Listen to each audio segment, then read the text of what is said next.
Welcome to the estate agency episode of Women in Residential Properties Introduction to a Residential Property Transaction. These videos aim to give those who are new to the residential property industry an overview of how the house purchase process works, explain who is responsible for doing what and why, and to provide some simple tips that we can all embrace to try and make the process easier and hopefully less stressful for everyone. Today, I'm delighted to be joined by Sally Playfoot of Kinleigh, Folkard, Hayward. Welcome, Sally. Great. Thanks very much, Emma. Really good to be here. Thank you. And thank you so much for your time today, Sally. Sally, could you start by just giving a brief introduction to yourself and your role and explaining how you got into estate agency, please? Yeah, sure. Well, I think I'll start by saying I think these days, which is I'm really pleased about, people are choosing a job in property. I think it is on the radar for, a lot of young people coming out of university. I'm pleased to say that actually KFH offer a trainee course, which has been really popular and really beneficial. But for myself, back in the day, it was just something you fell into. So I was actually working a summer job in Italy, and I met David Marshall, who at the time owned a small chain of estate agencies that was Marsh and Parsons. And I met him on the holiday, and I was working in the reception desk, and he asked me what I was going to do at the end of the season. And I said, I don't know, I'm just going to temp. And he said, keep the temp agencies out, I'll give you a job. So I ended up being a lettings administrator in the Chelsea branch. And I was not a great administrator, but the staff there encouraged me to actually go for a job in sales. They thought I'd be really good at it. And at the time, Marsh and Parsons didn't take on trainees. So they said the best place to start was your own area. And that's exactly what I did. And I got a job and never looked back. And what's your role now at Kinleigh, Folkard and Hayward, Sally? My role now is I'm the sales branch director here at West Putney. Okay. And really love the office, the branch and the area. Fantastic. And do you live around that area? Yeah, I do. I live around that area, and I think that's really made a big difference to the sort of enjoyment and just feeling comfortable, in the surrounds, knowing the people, and being able to advise on schools and transport and all the rest of it, just adding the extra. Brilliant. I think that many can't. And for those who don't know West Putney, Sally, is it does a certain type of property dominate, or have you got a real mix from the sort of one bedroom flat through to the larger family home? Or yes, I think there's a really good mix in the West Putney area. It's really nice because you've got all the outside space of the river, the commons that lead up to barns, which is really nice. It's a small area, and there's a good selection of starting from one bedroom flats to large family homes. I think once people move here, they don't often sort of leave because it's kind of got everything that you'd want, a villagey feel. And the Lower Richmond Road is getting better and better with a lot of cafes, and there's just a new grocer's opened, and it's a really nice place to live. Brilliant. Yeah, one of those lovely sort of villagey areas of southwest London. Yeah. Okay. And Sally, starting to think about sort of what you and your team are doing on a day-to-day basis. How do you prepare somebody who's going to sell their home for the process so they know what to expect and what they can actually do to reduce the sort of stress levels? I think the main thing that they can do to reduce the stress levels is get ready, get their property papers and get themselves ready. And I think that does put people in the mind of the actual move. So depending on what the property is and whether it might be decluttering, that sort of thing, to help then eventually with the physical move. But I think instructing a really good solicitor and getting the paperwork started and thinking about their surveys or any works they've had recently, or anything that they might want to do to the property to make sure that it would go through a survey. So just recently we were selling an unmodernized property. Even though it did require a lot of work, there was a big hole in the living room ceiling, and Okay. sorry, not living room, the entranceway. And because that is just the first thing you saw, I recommended to the seller to actually have that fixed. Yes. Because that would just open a can of worms. So we did, and even though the property needed a lot of work, we ended up going to best and finals and getting over the asking price. So everybody was happy. Instructed a good solicitor following my advice. He also spent some time decluttering, cleaning, that sort of thing. Brilliant. And it was a really successful process. And you mentioned the paperwork, Sally. Is there a particular type, because there's a lots of paperwork that goes with the house. Is there something particular that you find often causes a delay? Or yeah, I think most sellers don't realise that starting the actual conveyancing paperwork really starts with them. So whilst the buyer's focusing on getting their mortgage sorted and their solicitor instructed, their solicitor probably won't do very much until they hear from the seller's solicitor. So it's just getting, there's the protocol forms to fill out. So like the fixtures and fittings, property information forms, leasehold forms, and particularly if they're selling a flat, it's the LPE1 document, which details the management of the building, which is probably the thing that delays the most. And that can take, for sometimes up to 6 weeks to actually get hold of that very important document. Okay, so that's great advice for any people who are listening to this who are new to the world of agency, or actually indeed the conveyancing world, is just telling sellers to have that paperwork ready at a good time. Most serious sellers, we would advise getting that management pack, the LPE1 document, from their managing agents up front. If they don't have a managing agent, usually it's a freeholder or somebody like that would fill it out, because that does take the time and it's really important. Okay, that's great.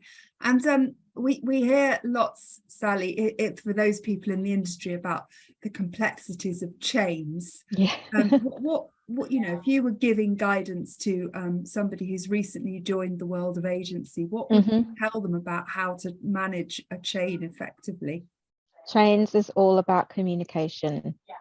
Setting out the time frames or understanding the time frames from the top of the chain, and then those same time frames being filtered through to every link up and down. One thing we do at KFH is we always try to get the solicitor's details and all the buyer and seller information for every link in the chain, so that if an agent's on holiday or they're not available or they don't spend as much time sales progressing, we can step in. It's useful at the point of exchanging, when things do sometimes get a little tense, to have all the solicitors on the same email as all linked up when we're working on a particular time frame. I think that's, and the communication, making sure that things are in writing as well. The most important thing, usually things go pear-shaped when it's about timings. When people are on a different page about timing, someone wanting to go fast, somebody wanting to go slow. So it's just really being absolutely clear on what the timings are right from the off. And you mentioned conveyances sort of several times now, that they play such an important part in the process. Absolutely. How have you gone about developing effective relationships with conveyancers, Sally? Well, at KFH, we actually have a panel of solicitors that we work really closely, and they've been handpicked by us. We call it London-wide conveyancing. They don't work for us, but they work with us to deliver the kind of service that we stand for. Communication, again, is really important, and having everybody clear with what, whether it's particular fixtures and fittings that are included, whether it's a particular time frame we're working to, what the situation is, so that every party knows and those are the most successful sales. The most successful sales actually as well are where the sellers take part in the process. Often the sellers got the agent and their solicitor, and they kind of a bit hands off. Oh, don't talk to me, talk to my solicitor, talk to my agent. I'm not party of this. But actually it's crucial to get every party on board with such a complex process. And Sally, if you can sort of think back to when you were starting out, how did you sort of learn about the role of a conveyancer, or is it just something that you've developed as you've gone along? I think it's still a learning process, and also with certain compliance, things change. Yes. So it is something you pick up.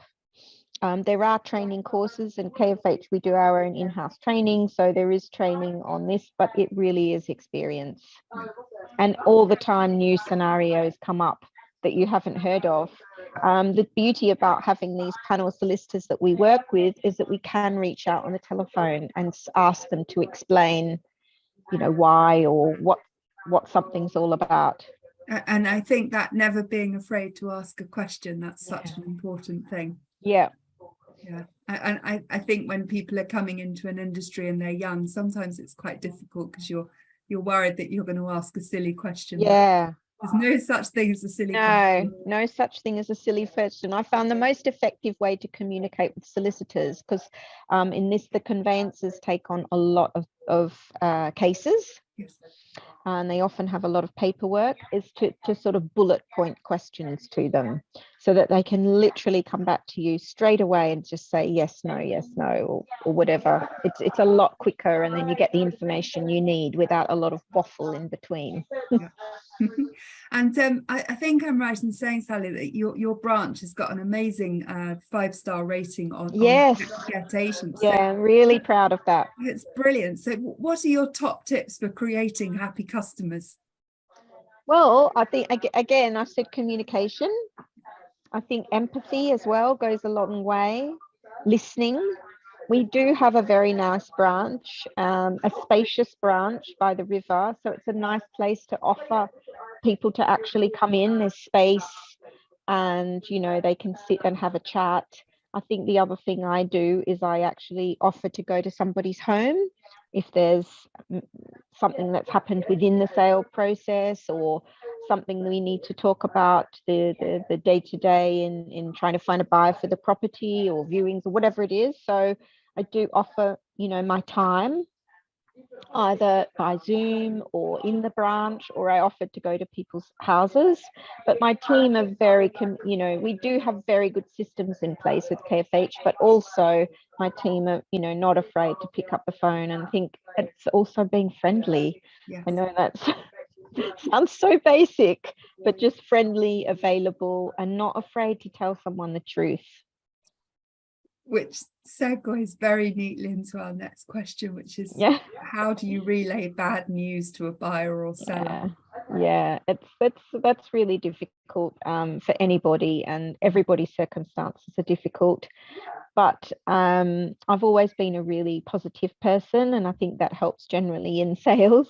Yes. But I guess it's just sort of, telling them exactly how it is, arranging a time to speak when they can speak, not when they're rushing to go to a meeting, or when they're actually available. And then just, I've just a lot of empathy, I'm so sorry, I've got some really bad news.